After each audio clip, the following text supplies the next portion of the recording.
ఈ అమెరికా వాళ్ళు మన భారత్ మీద వేసిన 50% టారిఫ్ కేవలం ట్రైలర్ మాత్రమే, ఇక్కడితో ఎండ్ అవ్వట్లేదు. ఫేజ్ 2 ఉంది, ఫేజ్ 3 కూడా ఉంది.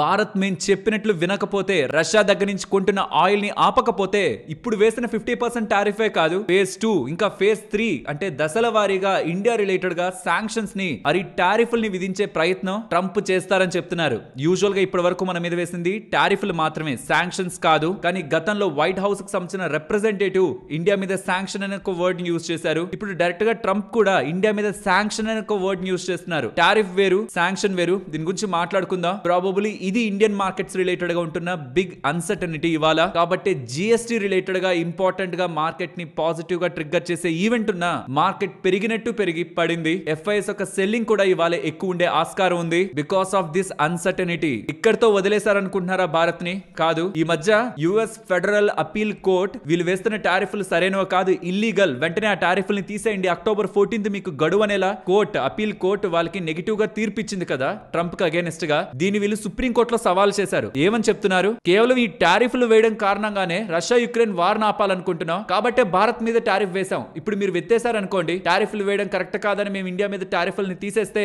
యుఎస్ కున్న పవర్ పోతుంది, దీంతో మేము దేశాలని కంట్రోల్ చేయలేం, పెద్ద మొత్తంలో యుఎస్ నష్టపోతుందని ఇక్కడ కూడా భారత్ మీద వేసిన టారిఫ్లని వాడుకొని వాళ్ళ సుప్రీం కోర్టులో కేసుని గెలవాలని ప్రయత్నిస్తున్నారు. వీటి గురించి మాట్లాడుకుందాం. ఇవాళ జిఎస్టీ రిలేటెడ్ గా ఇంత పాజిటివ్ అప్డేట్ ఉన్నా ఎందుకు మార్కెట్ పెరగలేదు? మార్కెట్ లో ఉంటున్న ఇంకొన్ని భయాలేంటి? ఐటీ రిలేటెడ్ గా మన బిజినెస్ ఇంపాక్ట్ చేయడానికి ఇంకా ఇండియా వినకపోతే ఫేజ్ 2 ఫేజ్ 3 అంటున్నారా? ఆ ఫేజ్ 2 లో ఫేజ్ 3 లో ఐటీని టచ్ చేసే ప్రయత్నం, మన ఇండియన్ ఐటీ మార్కెట్ ని టచ్ చేసే ప్రయత్నం వాళ్ళు ఏదైనా చేస్తారనే భయాలు కూడా మార్కెట్ లో ఉంటున్నట్టు కనిపిస్తుంటాయి. ఇండియా టుడే లో కూడా ఈ ఆర్టికల్ మనకు కనిపిస్తుంది. వీటన్నిటిని డిస్కస్ చేసుకుంటూ మార్కెట్ రిలేటెడ్ ఉంటున్న నెక్స్ట్ ఇంపార్టెంట్ ఈవెంట్స్ ఏంటి, ఫర్దర్ ఇంపార్టెంట్ డేటాని మాట్లాడుకొని పర్టికులర్ గా జిఎస్టీ కారణంగా ఏ స్టాక్స్ కి లాభం అనేది కూడా నేను మీకు డీటెయిల్డ్ గా ఎక్స్ప్లెయిన్ చేస్తాను. మీకు డేటా చూస్తేనే జిఎస్టీ రిలేటెడ్ గా ఈ అప్డేట్ కి స్టాక్స్, ఈ అప్డేట్ కి స్టాక్స్ అని క్లియర్ గా అర్థమైపోతుంది. బట్ దాంట్లో ఇంకా further details, more granular and refined information ఈ పర్టికులర్ జిఎస్టీ రిలేటెడ్ గా ఏ స్టాక్స్ కి ఎలాంటి ఇంపాక్ట్ రియల్ గా ఉంటుంది అనేది కూడా ఇవాళ వీడియోలో మేము ఎలా వర్క్ చేసి మీ ముందుకు తీసుకొచ్చాం అనేది మీకు తెలుస్తుంది. Let's start our video. Hello friends, welcome to day trader Telugu.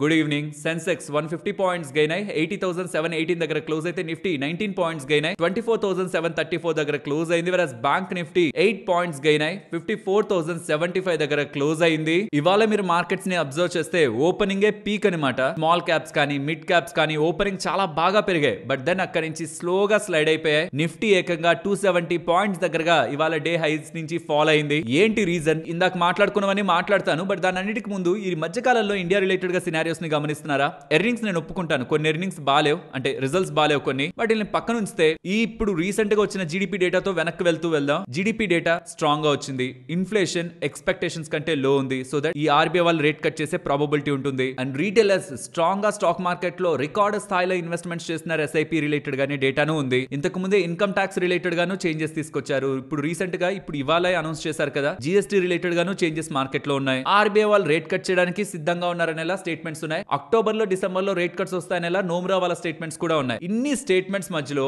Market వాటిని నమ్మకుండా ప్రపంచ మార్కెట్లేమో ఆల్ టైమ్ హైస్ లో ఉంటే ఇండియన్ మార్కెట్స్ ఇలా వీక్ గా ఇంత పాజిటివ్ అప్డేట్స్ తో కూడా అసలు ఏంటి అప్డేట్, ఇది అసలు అప్డేట్ ఏనా అని ఈ జిఎస్టీ అప్డేట్ ని మార్కెట్ పట్టించుకోకపోవడానికి ప్రధానంగా మార్కెట్ రిలేటెడ్ గా రెండు బలమైన కారణాలు ఉన్నాయి. అందులో మొదటిది ఇండియా రిలేటెడ్ గా ట్రంప్ చేస్తున్న కొత్త వ్యాఖ్యలు. దీనికి ఏం జరిగిందంటే దానికి ముందు రిపోర్టర్ అడుగుతారనమాట, రష్యా రిలేటెడ్ గా మీరు ఏం చేయలేకపోతున్నారే, ఫ్రస్ట్రేషన్ అవ్వడం తప్పించి పెద్ద యాక్షన్ ఏం లేదే అంటే ట్రంప్ అడుగుతారు, నువ్వు ఎక్కడ రిపోర్టర్వి, ఎక్కడ పని చేస్తున్నావు అని అడిగి దాన్ని చెప్పాక నీ జాబ్ చూసుకో ముందు, ఎందుకంటే నేనేం తీసుకోలేదు, అసలు నేనే యాక్షన్స్ తీసుకోలేదు అంటున్నావు. చైనాతో ఈక్వల్ గా క్రూడ్ ఆయిల్ ని రష్యా నుంచి కొంటున్నా ఇండియా మీద మేము శాంక్షన్స్ ని విధించాం. ఇంకా మాట వినట్లేదంటే నేను ఇంకా సెకండ్ లెవెల్ కి వెళ్ళలేదే, థర్డ్ లెవెల్ కి వెళ్ళలేదే, ఇది జస్ట్ ట్రైలరే, అంటే ఇండైరెక్ట్ గా ట్రైలర్ అనే వర్డ్ యూజ్ చేయలేదు, బట్ ఇది జస్ట్ బిగినింగ్. ఇంకా ఇండియా వినకపోతుంటే ఇండియాకి చాలా నష్టం, ఎందుకంటే నేను తర్వాత యాక్షన్స్ తీసుకుంటాను కొంత టైంలో అనేలా స్టేట్మెంట్స్ అయితే మనకి కనిపిస్తున్నాయి. సో ఇది విన్న ఎఫ్ఐఎస్ కానీ ఆర్ ఎవరైనా ఇన్వెస్టర్స్ కానీ మీరే ఉన్నారనుకుందాం, ఈ డేటా విన్న తర్వాత ఇక్కడతో ఎండ్ అవ్వట్లేదు. అంటే ఆ 50% టారిఫ్ పీక్ అనుకుంది మార్కెట్, బట్ అది 50% టారిఫ్ కూడా పీక్ కాదు. సమ్వేర్ ట్రంప్ ఇంకొంత ప్లాన్ చేస్తున్నాడు ఇండియా రిలేటెడ్ గా. మాట వినకపోతే ఇంక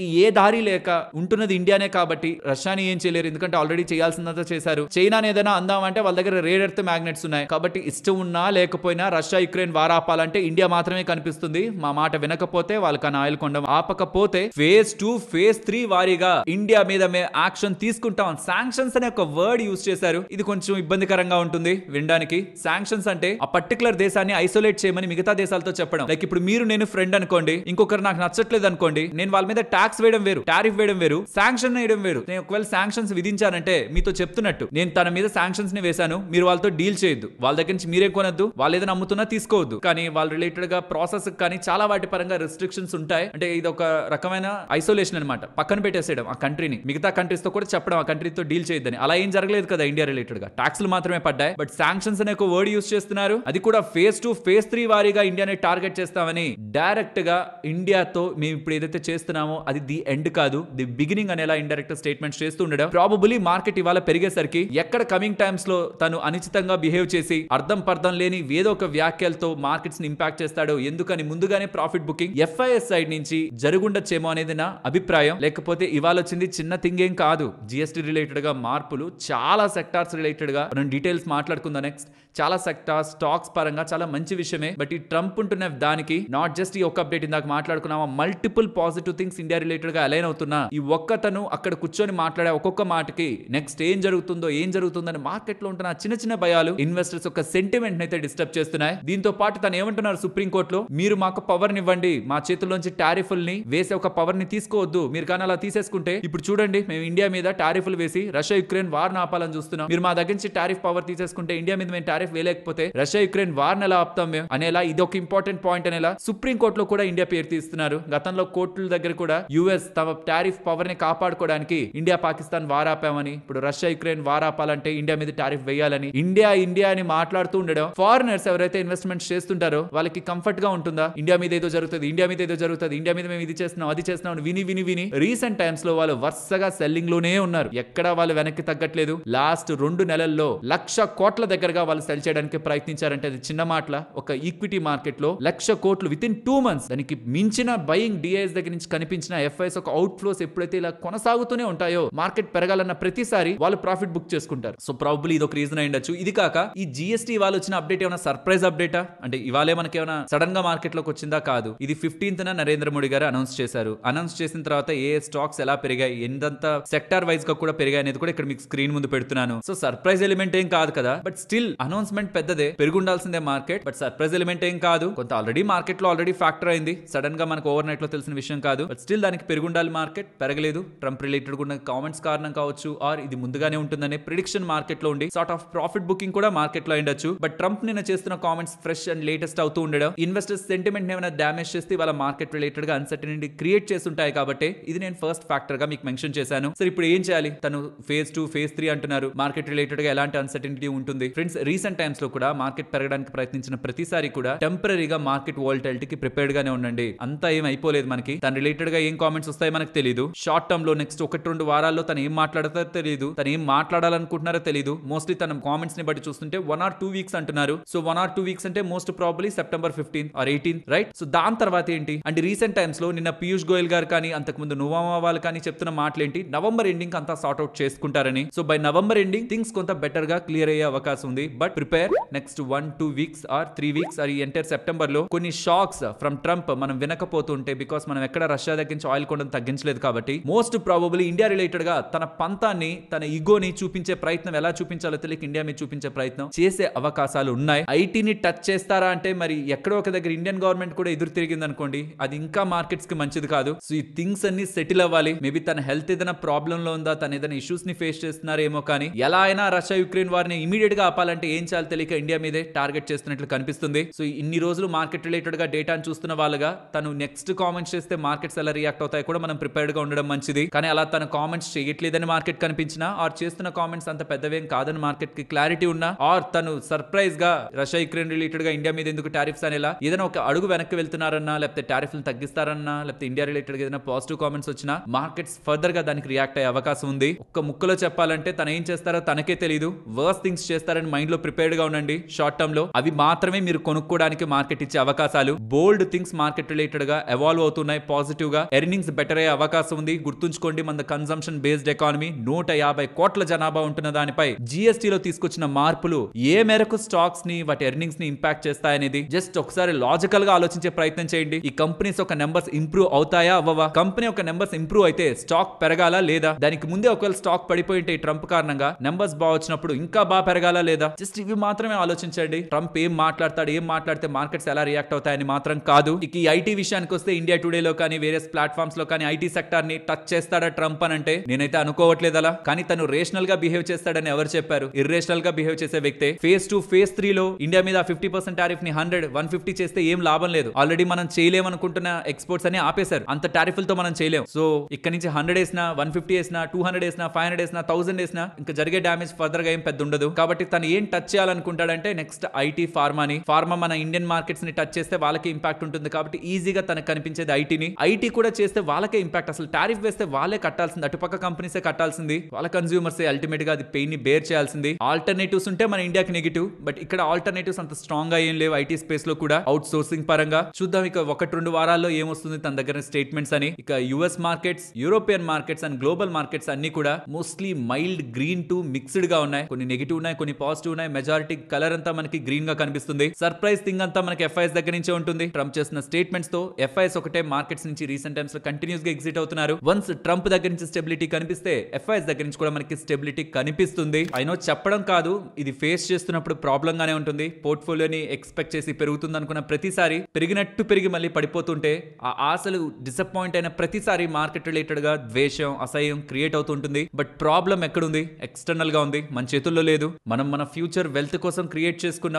పోర్ట్ఫోలియోస్ కానీ ఇన్వెస్ట్మెంట్స్ కానీ అక్కడ ఒక అతను కూర్చొని మాట్లాడే మాటలకి మార్కెట్స్ రియాక్ట్ అవుతున్నప్పుడు మన దగ్గర డబ్బులుంటే కొనుక్కోవడం, డబ్బులు లేకపోతే కామ్ గా వదిలేసినా తను మాట్లాడి ఒక టైంకి అది వదిలేసినప్పుడు మార్కెట్స్ మళ్ళీ పెరుగుతాయి. ఒకటి మైండ్ లో ఉంచుకోండి. 100 సార్లు మార్కెట్ లో ఇంతకు మించిన రియాక్షన్స్ కనిపించి పడడం, దాని తర్వాత అప్పుడు ఎవరైతే కొనుక్కుంటారో వాళ్ళకి పెరిగినప్పుడు మంచి లాభాలు వచ్చుంటాయి. బిగినర్స్ గా నేను మీకు చెప్పేది ఒకటే, రాంగ్ డెసిషన్స్ తీసుకోకండి. కావాలంటే మ్యూచువల్ ఫండ్స్ లోకి వెళ్ళండి, స్టాక్స్ లోకి వెళ్ళొద్దు. ఇండివిజువల్ స్టాక్స్ సెలెక్ట్ చేయొద్దు, మ్యూచువల్ ఫండ్స్ లోకి వెళ్ళండి. అండ్ పడుతున్న ప్రతిసారి మార్కెట్స్ ని అబ్జర్వ్ చేయొద్దు, నెలకొకసారి చూడండి, రోజు చూడొద్దు. And Indian markets growth, consumption based economy యొక్క గ్రోత్, ఆ ఒక దేశం ఒక గ్రోత్ మీద ఆధారపడి ఉంటుంది ప్రధానంగా, నాట్ ఫ్రమ్ ఎక్స్టర్నల్ ఫ్యాక్టర్స్. కాబట్టి తన కారణంగా మార్కెట్స్ పడుతుంటే ఇవన్నీ టెంపరీ అన్న విషయాన్ని గుర్తుంచుకోవాలి. అండ్ ఎఫ్ఐఎస్ ఒక షార్ట్స్ గురించి మాట్లాడుకోవాలి. ఇంతకాలం షార్ట్స్ ఇంత హైయెస్ట్ లో ఉండడం ఇదే ఫస్ట్ టైం. ఈ షార్ట్స్ గురించి మాట్లాడడం, ఆర్ ఎన్ఎస్సి వాళ్ళ డేటా మనకి పబ్లిష్ చేయడం స్టార్ట్ చేసినప్పటి నుంచి ఇదే హైయెస్ట్. అది పక్కన పెడితే దాని తర్వాత కొన్ని పాజిటివ్ అప్డేట్స్ వస్తున్నా ఎక్కడ షార్ట్ కవరింగ్ స్ట్రాంగ్ గా కనిపించకుండా ఇంత కన్సిస్టెంట్ గా రావడం కూడా ఇదే ఫస్ట్ టైం. సో ఏదైనా లాబింగ్ లైక్ ఎఫ్ఐఎస్ కి అంత క్లారిటీ ఉందా? మార్కెట్స్ ఇలానే మూవ్ అవుతాయి, లేకపోతే ట్రంప్ ఒకవేళ పెరుగుతున్నా ఏదో ఒక పాయింట్ ఏదో కామెంట్ చేస్తాడని అంత క్లారిటీ ఎఫ్ఐఎస్ కి, ఫారిన్ ఇన్స్టిట్యూషనల్ ఇన్వెస్టర్స్ కి అంత క్లారిటీ ఉందా? ఈ పాజిటివ్ అప్డేట్స్ తో కూడా వాళ్ళు భయపడకుండా, ఎక్కడ పెరిగిపోద్దో షార్ట్ కవరింగ్ చేయాల్సి వస్తుందో అని భయపడకుండా అంత కన్సిస్టెంట్ గా షార్ట్స్ ని మెయింటైన్ చేస్తున్నారు. Surprise really. ఇది ఎంతవరకు కంటిన్యూ అవుతుందో కానీ 92% షార్ట్స్ స్టిల్ మార్కెట్ లో ఉన్నాయి. డోంట్ నో మరి ట్రంపే ఇవ్వాలి వీళ్ళకి షాక్. అలా ఏం లేదని ఏదైనా పాజిటివ్ అప్డేట్ చేస్తే ఇవన్నీ కూడా అప్పుడు కవర్ అవుతాయి. అప్పుడు మార్కెట్ 100 పెరగాల్సింది కాస్త 300 పెరుగుతుంది. ఎగ్జాంపుల్ చెప్తున్నా, let's see. And 3rd and 4th GST meeting అయిపోయింది. Next September 17th Fed related గా అవుట్కమ్ మనకు వస్తుంది. 18th మార్కెట్ ఇంపాక్ట్ ఉంటుంది. ఫెడ్ రేట్ కట్ చేస్తారనే మార్కెట్ అనుకుంటుంది, లేండి సర్ప్రైజ్ ఏం లేదు. అక్టోబర్ డిసెంబర్ లో ఆర్బీఐ ఒక రేట్ కట్స్ ఉంటాయి. అండ్ పీయూష్ గోయల్ గారు, నోమ్రా వాళ్ళు చేసిన స్టేట్మెంట్స్ నవంబర్ లోపు మన ఇండియా రిలేటెడ్ ఉన్న ప్రాబ్లమ్స్ క్లియర్ అవుతాయని. Let's hope the positive, but be prepare. ఈ లోపు ట్రంప్ చేసే కామెంట్స్ కి మన మార్కెట్స్ ఖచ్చితంగా రియాక్ట్ అవుతాయి. సర్ప్రైజ్ కామెంట్స్ తను చేసే అవకాశం ఉంది, ఎందుకంటే మనం ఆయిల్ పర్చేజెస్ ని తగ్గించట్లేదు కాబట్టి. కంగారు అసలు పడద్దు. ఇందాక నేను చెప్పిన డేటాను ఒకసారి ఆలోచించండి. ఇండియన్ ఎకానమీ యొక్క గ్రోత్ ఇండియన్స్ చేతుల్లో ఉంది, అమెరికన్స్ చేతుల్లో కాదు. ఫ్రెండ్స్, ఇలా మార్కెట్ రిలేటెడ్ ఉంటున్న టోటల్ డేటా సింపుల్ గా ఇలా మీ ముందుకు తీసుకురావడానికి మేము పెట్టిన ఎఫర్ట్స్ మీకు వాల్యుబుల్ గా అనిపిస్తూ ఉంటే అక్కడ ఒక లైక్ ఉంటుందా, క్లిక్ చేసి ఎఫర్ట్స్ ని ఎంకరేజ్ చేయడానికి ప్రయత్నించండి. ఇప్పుడు జిఎస్టీ పరంగా వచ్చిన మార్పులేంటి, దాని కారణంగా ఏ స్టాక్స్ కి ఎలాంటి ఇంపాక్ట్ ఉంటుందో డీటెయిల్డ్ గా ఎక్స్ప్లెయిన్ చేస్తాను. ఫ్రెండ్స్, అంతట్లోనూ ఏ సెక్టార్ కి అధికమైన లాభం ఉంది జిఎస్టీ చేంజెస్ వల్ల అంటే అది ఆటో సెక్టార్ అనే చెప్తాను. మల్టిపుల్ థింగ్స్ ఉన్నాయి దీంట్లో, మనం సింపుల్ గా చూడడానికి లేదు కాబట్టి జాగ్రత్తగా ఇది అర్థం చేసుకోండి. 2 రకాలుగా డివైడ్ చేశారు కార్స్ ని, depending upon there CC, engine ఒక కెపాసిటీ అండ్ దాని లెంత్. 4000 mm కంటే తక్కువ ఉంటే ఒకలా, ఎక్కువ ఉంటే ఒకలా అని. సో ఈ 2 కేటగిరీస్ లో first category 1200 cc for petrol, 1500 cc for diesel, or 4000 mm ఆ సైజ్ కంటే తక్కువ ఉంటున్న వెహికల్స్ పై ఇకపై 18% జిఎస్టీ అంటున్నారు. అంతకు ముందు ఎంత ఉండేదో తెలుసా? 28 to 31% సెస్ కలుపుకుంటే. సో ఇప్పుడు దాని 18% 20% అని చెప్పడం ఏ స్టాక్స్ కి లాభం చెప్పండి? చిన్న చిన్న కార్లు ఏ కంపెనీలు అమ్ముతుంటాయి? Maruti Suzuki, Tata Motors, Hyundai ఎక్కువగా అమ్మేది అవే కదా. సో వీటికి లాభం అని చెప్పాలి. మరి దానికంటే ఎక్కువ సైజ్ ఉంటున్నవి ఆర్ ఎక్కువ సీసీ ఉంటున్న వెహికల్స్ అమ్ముతున్న వాళ్ళకి నష్టం కదా. 40% GST తెచ్చారు కదా ఇప్పుడు. అంతకుముందు 28% కదా GST అని మనం అనుకుంటే అది తప్పు. ఎందుకంటే గతంలో GST మీద సెస్ అనేది కంపెన్సేషన్ సెస్ అనేది యాడ్ అయ్యి 43% నుంచి 50% వరకు వెళ్ళేది. ఆ ఇంజన్ కెపాసిటీ కంటే ఎక్కువ, ఆ సైజ్ కంటే ఎక్కువ ఉంటే 43 to 50% నెట్ GST పడేది, అంటే టోటల్ GST పడేది. బట్ ఇది ఇప్పుడు 40% కి ఆపుతూ ఉండడం కూడా పెద్ద పెద్ద కార్స్ తయారు చేసే వాళ్ళకి, అది ఏ కార్ల కంపెనీకైనా సరే ఇది మంచిది. అది M&M రిలేటెడ్ గా మనం పాజిటివ్ గా చూడాలి. అండ్ ఈ ఆటో రిలేటెడ్ గా గతంలో మార్కెట్ ఎక్స్పెక్ట్ చేసింది ఎలక్ట్రిక్ వెహికల్స్ కి 18% GST తీసుకువెళ్ళిపోతారని, 5% నుంచి 18% తీసుకువెళ్తారని. అలా ఏం తీసుకువెళ్ళకపోతుండడం, ఈవీలో స్ట్రాంగ్ గా గ్రో అవ్వాలనుకుంటున్న కంపెనీ M&M ఎక్కడ నెగిటివ్ ఇంపాక్ట్ అవుతుందా అని మార్కెట్ అనుకుంది. బట్ అలా అవ్వలేదు. సో ఇది M&M కి పాజిటివ్. కార్ల గురించి మాట్లాడుకున్నామా, ఈవెన్ వాటికి విడి భాగాలు తయారు చేసే వాటికి కూడా GST తగ్గించారు కాబట్టి 28% నుంచి 18% కి వచ్చింది కాబట్టి వాటికి కూడా విడి భాగాలు తయారు చేసే కంపెనీలకు కూడా మంచిదే. లైక్ మదర్సన్ వాళ్ళకి కానివ్వండి, టైర్ల కంపెనీలకు కానివ్వండి, బ్యాటరీ కంపెనీలకు కానివ్వండి, ప్రతి ఒక్కరికి కూడా ఈ ఆటో స్పేస్ లో ఈ గవర్నమెంట్ తీసుకొచ్చిన చేంజెస్ మంచిగానే మనం చూడాలి. నో డౌట్, ఎవరిని వెనక వేయాల్సిన అవసరం లేదు. బట్ కొంతమందికి అడిషనల్ అడ్వాంటేజ్ మనం ఇవ్వచ్చు అనమాట. ఎగ్జాంపుల్, టైర్ కంపెనీలన్నిటికీ మంచిదే GST తగ్గింది. బట్ అందులో బాలకృష్ణ టైర్స్ కి మనం ఎక్కువ అడ్వాంటేజ్ ఇవ్వచ్చు. ఆర్ ఏవైతే ట్రాక్టర్ రిలేటెడ్ గా ఫోకస్ చేస్తున్నాయో వాటికి ఎక్కువ అడ్వాంటేజ్ ఇవ్వచ్చు. ఎందుకంటే మిగిలిన వాటన్నిటి మీద 18% ఉందేమో GST, ఇప్పుడు వీటి మీద 5%. అగ్రి రిలేటెడ్ గా 5% కి తెచ్చేసారు GST ని, రైట్. అలాగే బసెస్ పరంగా కూడా 28% GST 18% కి వస్తుండడం అశోక్ లీలాండ్ కానీ టాటా మోటార్స్ కానీ మంచిది. ఇప్పుడు బైక్స్ దగ్గరకు వద్దాం. 350cc కంటే బిలో ఉంటున్న బైక్సే మన మొత్తం ఇండియాలో 97 to 98% అమ్ముడవుతూ ఉంటాయి. 350cc కంటే ఎక్కువ ఉండేటివి ఏముండవు. కాబట్టి 350cc కంటే బిలో ఉంటున్న వెహికల్స్ పై 28% GST నుంచి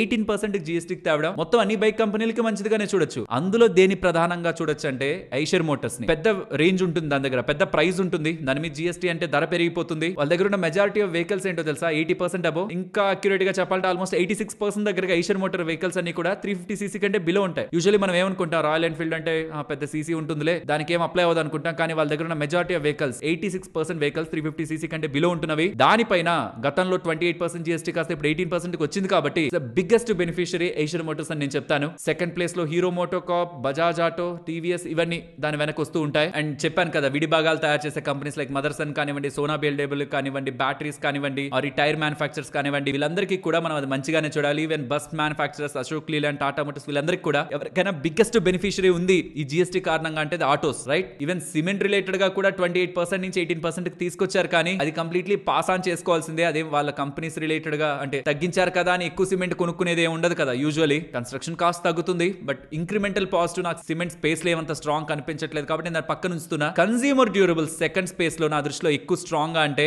AC, dish washers, projectors, large TVs, పెద్ద టీవీస్ కానీ, మానిటర్స్ కానీ, సోలార్ వాటర్ హీటర్స్ కానీ, వీటన్నిటి మీద GST ని 18% చేశారు 28% నుంచి. దీని కారణంగా ఎవరికి లాభం? ఏసీ కంపెనీస్ ఏవి చెప్పండి? PG ఎలక్ట్రోప్లాస్ట్ వస్తుందా? అంబర్ ఎంటర్ప్రైజెస్ వస్తుందా? ఇవి వెళ్తాయి కదా ఆ కేటగిరీలోకి. ఈపాక్ డ్యూరబుల్స్ కూడా వెళ్తుంది కదా. టీవీ పరంగా మాత్రం స్పెసిఫిక్ గా ఈ కంపెనీ అంటూ లేదు. బట్ డిక్సాన్ టెక్నాలజీస్ వేరే వేరే కంపెనీస్ రిలేటెడ్ గా ఇక్కడ అసెంబ్లీ చేస్తుంటుంది కాబట్టి టీవీ పరంగా వచ్చిన అడ్వాంటేజ్ దానికి వేసేయచ్చు. సో మెజారిటీగా నాకు ఏసీస్ పరంగానే అడ్వాంటేజ్ కనిపిస్తుంది. అండ్ సోలార్ వాటర్ హీటర్స్ అని చెప్పారు కదా, ఈ హావెల్స్ కానీ, వీగార్డ్ కానీ ఈ స్పేస్ లోకి వెళ్తాయి. ఈ ఏసీలు అమ్మే కంపెనీస్ లైక్ వోల్టాస్ కానీ, బ్లూ స్టార్ కూడా ఇది మనం అడ్వాంటేజ్ గానే చూడొచ్చు. But smart phones, small screen TVs కానీ, వాషింగ్ మిషన్స్ కానీ, మైక్రోవేవ్స్ కానీ, రిఫ్రిజిరేటర్స్ కానీ వాటి ఏం GST తగ్గించలేదు. గతంలో నుంచి కూడా 18% లోనే ఉంటున్నాయి. అండ్ ఫార్మా హెల్త్ కేర్ పరంగా కూడా కొన్ని చేంజెస్ తెచ్చారు. మెడికల్ డివైజెస్ రిలేటెడ్ గా 12% నుంచి 5% కి తెచ్చారు. 30 ఆంకాలజీ డ్రగ్స్ పరంగా GST నిల్ చేశారు. 3 లైఫ్ సేవింగ్ డ్రగ్స్ పరంగా 5% GST ఉండేది, దాన్ని కూడా 0 చేశారు. ఈ డయాగ్నోస్టిక్ కిట్లు కానీ, బ్లడ్ గ్లూకోజ్ మానిటర్స్ కానీ, సర్జికల్ డివైజెస్ కానీ, బ్యాండేజెస్ కానీ, వీటి పరంగా కూడా GST 12% నుంచి 5% కి తెచ్చారు.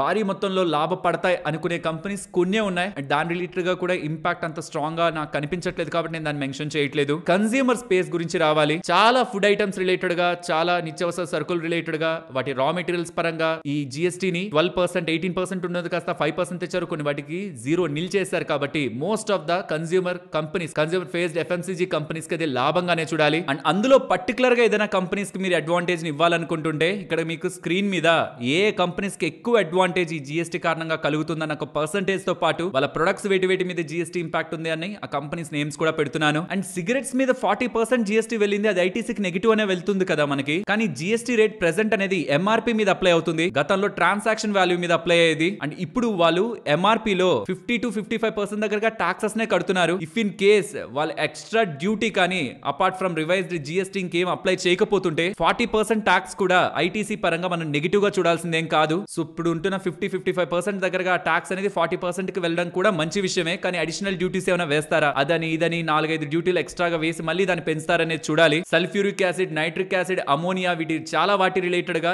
18% నుంచి జిఎస్టీని 5% కి తెచ్చారు. Deepak fertilizers, GNFC, Chambal fertilizers వీళ్ళందరికీ కూడా ఈ ఇన్వర్టర్ స్ట్రక్చర్ ని కరెక్ట్ చేయడం కారణంగా అడ్వాంటేజ్ ఉంటుంది. ఈవెన్ బట్టలు తయారు చేసే కంపెనీస్ కూడా వాళ్ళ రా మెటీరియల్ కాస్ట్ మీద జిఎస్టీని తగ్గించారు. ఫైనల్ ప్రొడక్ట్స్ మీద కూడా ఒకవేళ ఒక షర్ట్ కానీ ఒక ఐటమ్ కానీ 2500 కంటే బిలో ఉంటే అది 5% జిఎస్టీకి తెచ్చారు. 2500 కంటే అబో ఉంటే 18% జిఎస్టీ. ఈవెన్ ఫుట్వేర్ కూడా అంతే. కాబట్టి బోత్ ఇండస్ట్రీలో ఉంటున్న కంపెనీస్ కూడా అది అడ్వాంటేజే. అవి ఏ కంపెనీస్ వస్తాయి ఈ కిందకి? 2500 కంటే కింద మేటివి ట్రెంట్ కి సంబంధించి వెస్ట్ సైడ్ ఉందా, అది ప్యాంటలూన్స్ ఉందా, ఈ ఆదిత్య బిర్లా ఫ్యాషన్ కి సంబంధించింది అది గో ఫ్యాషన్ వస్తుంది. ఇవి 2500 కంటే ఎక్కువ అమ్మేటివే ఉంటాయి, కొంచెం కాస్ట్లీ అమ్మేటివే ఉంటాయి. వేదాంత ఫ్యాషన్స్ వస్తుందా, రైమాండ్ వెళ్తుందా, షాపర్ స్టాప్ లో కూడా కొంచెం కాస్ట్లీవే ఉంటాయి. ఇంకేమున్నాయి లిస్టెడ్ ప్లేయర్స్ లో కొంచెం కాస్ట్లీ అమ్ముతూ ఉంటారంటే మన్యవార్ మనం మాట్లాడేసుకున్నాం. సో మోస్ట్లీ ఇవే వెళ్తాయి అనుకుంటున్నాను. ఇంకేమైనా కాస్ట్లీ ప్లేయర్స్ ఉంటే 2500 ఒక ఐటమ్ కంటే ఎక్కువ కాస్ట్ అమ్ముతున్నారంటే వాళ్ళకు కూడా అది నెగిటివ్ అనమాట. జీఎస్టీ పెరిగింది 12% నుంచి 18% వెళ్ళింది. 2500 కంటే బిలో అమ్ముతున్నారంటే వాళ్ళకి మంచిది. 5% జీఎస్టీ ఇప్పుడు వాళ్ళ మీద. ఫుట్వేర్ కూడా 1000 రూపాయలు బిలో ఉంటే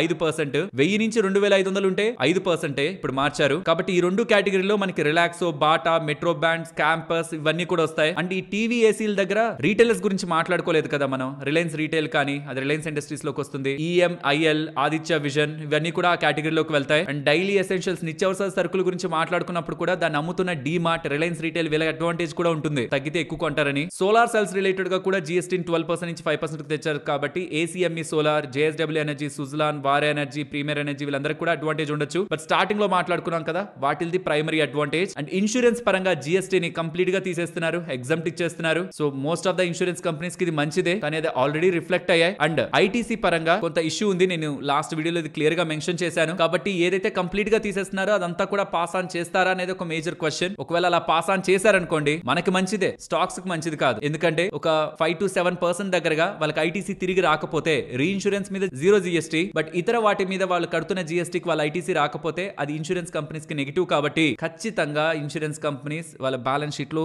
ఆర్ వాళ్ళ ప్రాఫిటబిలిటీలో హిట్ అయితే తీసుకుంటాయి. కాబట్టి ఆ స్టాక్స్ ఇవాళ మనకి పెద్ద పెరగలేదు. అండ్ ఇప్పటి వరకు చెప్పిన ఎంటైర్ ఇన్ఫర్మేషన్ ఉంది కదా, వచ్చిన చేంజెస్ ఏంటి, ఏ సెక్టార్ లో ఎలాంటి చేంజ్ మనం చూడొచ్చు, ఆ మొత్తం డేటా కూడా ఒక 2 ఇమేజెస్ లో మీకు ఇలా స్క్రీన్ ముందైతే పెడుతున్నాను. వీలైతే దీన్ని ఒకసారి స్క్రీన్ షాట్ తీసుకోండి. ఇది ఫస్ట్ ఇమేజ్, ఇది సెకండ్ ఇమేజ్. లేదన్నా ఇది డౌన్లోడ్ చేసుకోవడానికి కూడా మీకు ఇది మన టెలిగ్రామ్ అండ్ వాట్సాప్ గ్రూప్స్ లో పెడతాను. మీరు అక్కడి నుంచి హై క్వాలిటీ డౌన్లోడ్ చేసుకోవచ్చు. ఆ లింక్ డిస్క్రిప్షన్ కామెంట్ సెక్షన్ లో ఉంటుంది, వెతకండి. చాలా ఫేక్ గ్రూప్స్ ఉన్నాయి, మన పేర్ల మీద చాలా స్కామ్స్ కూడా జరుగుతున్నాయి. జాగ్రత్తగా ఉండండి. Links, official links description comment section లో ఇస్తున్నాను. అండ్ మీకు డౌట్ రావచ్చు, ఈ జీఎస్టీ పాస్ చేయకుండా వాళ్ళ ధరలను పెంచేస్తే మనం ఏం చేయగలుగుతామని. దీనికి యాంటీ ప్రాఫిటరింగ్ రూల్ ఉంది మనకి. సెక్షన్ 171 ఆఫ్ సిజిఎస్టీ యాక్ట్ లో క్లియర్ గా దాన్ని మెన్షన్ చేశారు. దీనికంటూ ఒక అథారిటీ కూడా ఉంది, national anti profiteering authority, NAA. ఇప్పటి వరకు కాంపిటీషన్ కమిషన్ ఆఫ్ ఇండియా వాళ్ళు హ్యాండిల్ చేస్తుంటారు. సో ఒకవేళ వాళ్ళు అలా చేస్తున్నారంటే మనం NAA, national anti profiteering authority వాళ్ళకి కంప్లైంట్ చేయొచ్చు. ఆర్ ఈవెన్ జిఎస్టీ పోర్టల్ లో కూడా మనం దీన్ని వెళ్ళి కంప్లైంట్ చేయొచ్చు. కమింగ్ డేస్ లో అలా జరుగుతుందని మీకు అనిపించింది అనుకోండి, సార్ కామెంట్ సెక్షన్ లో చెప్పారంటే ఎలా కంప్లైంట్ చేయాలనేది కూడా మీకు చెప్తాను. ఈవెన్ మన కేంద్ర మంత్రి పీయూష్ గోయల్ గారు కూడా అలా చెయ్యొద్దు, ఖచ్చితంగా పాస్ ఆన్ చేయండి కన్స్యూమర్స్ అని చెప్తున్నారు. ఇఫ్ ఇన్ కేస్ వాళ్ళు అలా చేయట్లేదు అనుకోండి, మనం కంప్లైంట్ చేసే ప్రయత్నం కూడా చేద్దాం. మీకు ఎక్కడైనా అలా పాస్ ఆన్ అవ్వట్లేదని అనిపించిన వాళ్ళ రిలేటెడ్ గా కమింగ్ టైమ్స్ లో ఆఫ్టర్ సెప్టెంబర్ 22 డేటాని షేర్ చేయండి. మనం మార్కెట్ అనాలిసిస్ వీడియోలోని డీటెయిల్డ్ గా ఎలా కంప్లైంట్ చేయాలని మీకు చెప్పేస్తాను. మనం ఒక్కసారి కంప్లైంట్ చేసామంటే ఆ కంపెనీ వాళ్ళే దిగొస్తారు. అండ్ ఇప్పుడు ఏదైతే జీఎస్టీ చేంజెస్ చెప్పారో అది 22 సెప్టెంబర్ నుంచి అమలు అవుతాయి. అండ్ ఫ్రెండ్స్, ఇప్పుడు నేను షేర్ చేశాను కదా ఇన్ఫర్మేషన్, దాంట్లో మేము ఎఫర్ట్స్ పెట్టామని, చాలా వాల్యుబుల్ ఇన్ఫర్మేషన్ ఇచ్చామని అనిపించిందా? దాన్ని అనిపిస్తే తప్పకుండా మన వీడియోని లైక్ చేయండి. అండ్ రేపు ఉండాల్సిన మనీ మార్కెట్ హాలిడే సెప్టెంబర్ 8 కైతే ఆర్బీఐ వాళ్ళు మూవ్ చేశారు. సో సెప్టెంబర్ 8 అంటే మండేనా మనీ మార్కెట్ హాలిడేలో ఉంటాయి. అండ్ ఈవెన్ స్టాక్ మార్కెట్ ఒక క్లియరింగ్ హాలిడే కూడా మండేకి మూవ్ చేయబడింది అన్న విషయాన్ని కూడా మనం అర్థం చేసుకోవాలి. సో బ్యాంక్ హాలిడేను షిఫ్ట్ అయింది మనకి సెప్టెంబర్ 8 కే, క్లియరింగ్ హాలిడే కూడా షిఫ్ట్ అయింది మండేకి సెప్టెంబర్ 8 కే. బట్ ఫ్రైడే, మండే 2 రోజులు కూడా స్టాక్ మార్కెట్, మన మార్కెట్ అయితే ఓపెన్ లో ఉంటుంది, మనీ మార్కెట్ క్లోజ్ లో ఉంటుంది. నెక్స్ట్ యాక్సిస్ కేట్స్ ఒక మిస్త్రాల్ సొల్యూషన్స్ అని సబ్సిడరీ ఉందా, వీళ్ళకి ఆల్మోస్ట్ $1 మిలియన్ విలువ చేసే pilot contracts 2 major hyperscalers దగ్గర నుంచి లభించాయని, test equipment for audio products related గా వీళ్ళకి ఆర్డర్స్ లభిస్తున్నట్లు అప్డేట్ చేస్తున్నారు. చిన్న ఆర్డరే, పెద్దేం కాదు. దీంతో పాటు మిస్త్రాల్ వాళ్ళు US బేస్డ్ ఇంజనీరింగ్ టీమ్ ని ఒకటి సెటప్ చేసి గ్లోబల్ ప్రెజెన్స్ ని పెంచుకోవాలి, కస్టమర్ ఎంగేజ్మెంట్ ని పెంచుకోవాలనేలా కూడా ప్లాన్ చేస్తున్నట్లు చెప్తున్నారు. నెక్స్ట్ సోలార్ ఇండస్ట్రీస్ కంపెనీ ఉంది కదా, ఎక్స్ప్లోజివ్స్ ని తయారు చేస్తుంటారు. ప్రమాదవశాత్తు దురదృష్టవశాత్తు వాళ్ళ నాగ్పూర్ ఫెసిలిటీలో వెనస్డేన ఒక పెద్ద ఎక్స్ప్లోజివ్ జరిగింది. అక్కడ పనిచేస్తున్న ఒక వ్యక్తి దురదృష్టవశాత్తు చనిపోయారు. ఆల్మోస్ట్ ఒక 15 నుంచి 14 పీపుల్ దగ్గరగా ఇంజూర్ అయ్యారంటున్నారు. కొంతమంది క్రిటికల్ గా ఐసీయూలో ఉన్నారంటున్నారు. సో పోయిన ప్రాణాన్ని తిరిగి తీసుకురాలేం, బట్ అట్లీస్ట్ ఇప్పుడు ఎవరైతే ఇంజూర్డ్ గా ఉన్నారో వాళ్ళు త్వరగా కోలుకోవాలని దేవుణ్ణి ప్రార్థిద్దాం. బిజినెస్ పరంగా కొంత ఇంపాక్ట్ ఉంటుంది, బట్ దానికంటే కూడా హ్యూమన్ లైఫ్ పరంగా ఇంపాక్ట్ అయితే సోలార్ ఇండస్ట్రీస్ పనిచేసే వాళ్ళకైతే జరిగింది. నెక్స్ట్ టాటా మోటార్స్ వాళ్ళ JLR సేల్స్ అయితే అప్డేట్ అవుతున్నాయి. ఇయర్ ఆన్ ఇయర్ కంపారిజన్ లో వెహికల్ సేల్స్ యూకే కి సంబంధించిన JLR సేల్స్ 15% డ్రాప్ అవుతున్నాయి. ఎక్స్పెక్టెడ్ అక్కడ ఒక మేజర్ షిఫ్ట్ అయితే వాళ్ళు తీసుకుంటున్నారు JLR బిజినెస్ పరంగా, కాబట్టి సేల్స్ లో అయితే డ్రాప్ కనిపిస్తుంది. రైల్టెల్ వాళ్ళకి 14,95,00,000 విలువ చేసే order ministry of home affairs related గా లభించిందని ఫర్ CCTV సర్వేలెన్స్ సిస్టమ్స్ వీళ్ళు సర్వీసెస్ ని అందించబోతున్నారని, అది సెప్టెంబర్ 2030 వరకు వీళ్ళు అందిస్తారనేలా అప్డేట్స్ అయితే చేశారు. BHEL వాళ్ళకి 2,600 crores విలువ చేసే పవర్ ఆర్డర్ MB పవర్ వాళ్ళ దగ్గర నుంచి లభించింది. 800 మెగావాట్ రిలేటెడ్ గా అనుపూర్ ప్రాజెక్ట్ రిలేటెడ్ గా వీళ్ళకి ఆర్డర్ లభించినట్లు, ఇందులో భాగంగా వీళ్ళు బాయిలర్స్, టర్బైన్ అండ్ జనరేటర్స్ ని సప్లై చేస్తారని అప్డేట్ చేస్తున్నారు. స్పైస్ జెట్ వాళ్ళు గల్ఫ్ ఎయిర్ వాళ్ళతో కనెక్ట్ అయి గ్లోబల్ కనెక్టివిటీని పెంచుకోవడానికి ప్రయత్నిస్తున్నట్లు డేటాను అయితే షేర్ చేస్తున్నారు. సో ఎవరైనా ఏదైనా దేశం వెళ్ళాలనుకోండి, డైరెక్ట్ గా ఒక దగ్గర నుంచి ఒక దగ్గరికి వెళ్ళాలనుకున్నప్పుడు మనకి సింగిల్ ఫ్లైట్ ఉండదు కదా, కనెక్టింగ్ ఫ్లైట్స్ ఉంటాయి. అలా కనెక్టింగ్ ఫ్లైట్స్ కూడా ఉండాలంటే ఆ రెండు ఎయిర్లైన్స్ మధ్యలో పార్ట్నర్షిప్ ఉండాలి. అలా ఉండడం కారణంగా ఏదైనా ఒక దేశంకి వెళ్ళడానికి గల్ఫ్ ఎయిర్ రిలేటెడ్ గా బుక్ చేసుకుంటున్నప్పుడు ఇండియా నుంచి ప్రిఫర్డ్ ఎయిర్లైన్ గా స్పైస్ జెట్ వాళ్ళకి కనిపిస్తుంది. సో ఇష్టం ఉన్నా లేకపోయినా అప్పుడు స్పైస్ జెట్ ద్వారా బుక్ చేసుకోవాల్సి ఉంటుంది. సో అలాంటి సందర్భంలో స్పైస్ జెట్ కి ఇది అడ్వాంటేజ్ అవుతుంది అనమాట. సో ఇలాంటి నెట్వర్క్స్ ని, కనెక్టివిటీని ఇంప్రూవ్ చేసుకోవడానికి వేరే ఎయిర్లైన్స్ తో టైఅప్ అవడం అనేది మాత్రం మంచి విషయమే. స్పైస్ జెట్ అగ్రిమెంట్ ని కుదుర్చుకున్నారు గల్ఫ్ ఎయిర్ తో అనేలా అప్డేట్ అయితే చేశారు. IEX కి సంబంధించి August month power market update అయితే చేశారు. అంటే వాళ్ళ బిజినెస్ అప్డేట్ ఆగస్టు మంత్ కి సంబంధించి గుడ్ డేటా, వాల్యూమ్స్ బానే పెరిగాయి, రియల్ మార్కెట్ యాక్టివిటీ కూడా 44% పెరిగింది. ఓవరాల్ డేటా బెటర్ గానే చూడాలి. మాన్ ఇండస్ట్రీస్ వాళ్ళకి 1700 crore విలువ చేసే export order line pipes related గా లభించిందని, దీంతో వీళ్ళ ఆర్డర్ బుక్ 4700 crore దగ్గరగా ప్రెసెంట్ ఉందని, ఈ ఆర్డర్ ని నెక్స్ట్ 6 to 12 months లో ఎగ్జిక్యూట్ చేస్తారని చెప్తున్నారు. నెక్స్ట్ రోలెక్స్ రింగ్స్ వాళ్ళు స్టాక్ స్ప్లిట్ అయితే అనౌన్స్ చేశారు. ఒక్కొక్క స్టాక్ 10 స్టాక్స్ గా స్ప్లిట్ అవబోతుంది, 1:10. మారుతి సుజుకి వాళ్ళు కొత్తగా ఒక కార్ ని లాంచ్ చేశారు, victorious SUV. Almost 10.25 digital cluster, 10.1 infotainment తో పాటు Alexa AI, Dolby Atmos sound systems తో, level 2 ADAS and 6 air bags, 360 degrees camera, ఇలా ఫుల్ నెక్స్ట్ జనరేషన్ ఫీచర్స్ తో ఒక మంచి కార్ అయితే వీళ్ళు లాంచ్ చేశారు. సేఫ్టీ కూడా స్ట్రాంగ్ గా ఉండాలని అయితే ఎక్స్పెక్ట్ చేస్తున్నా. ఈ మధ్య కాలంలో కొంత చేంజ్ అయితే మారుతి సుజుకి సైడ్ నుంచి అయితే కనిపిస్తుంది. గ్లోబల్ ఎన్క్యాప్ రేటింగ్స్ లో స్ట్రాంగ్ నెంబర్ ని వీళ్ళు అందుకుంటూ కొత్త కార్స్ ని సేఫ్టీ వైజ్ గా కూడా వీళ్ళు ఇంప్రూవ్ చేసుకోగలుగుతుంటే వీళ్ళకుంటున్న నెట్వర్క్ కి మంచి హైస్ ని వీళ్ళు అందుకుంటారు. బట్ ఈ కార్ అయితే ఇంట్రెస్టింగ్ గా ఉంది. లెట్స్ సీ సేల్స్ ఎలా ఉంటాయని. 10 కలర్ ఆప్షన్స్ ఉన్నాయట.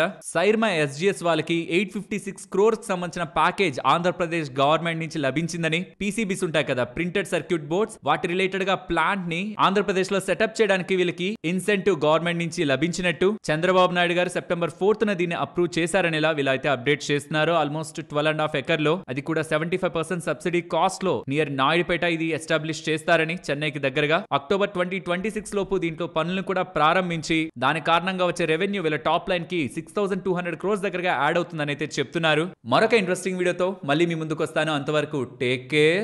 జై హింద్.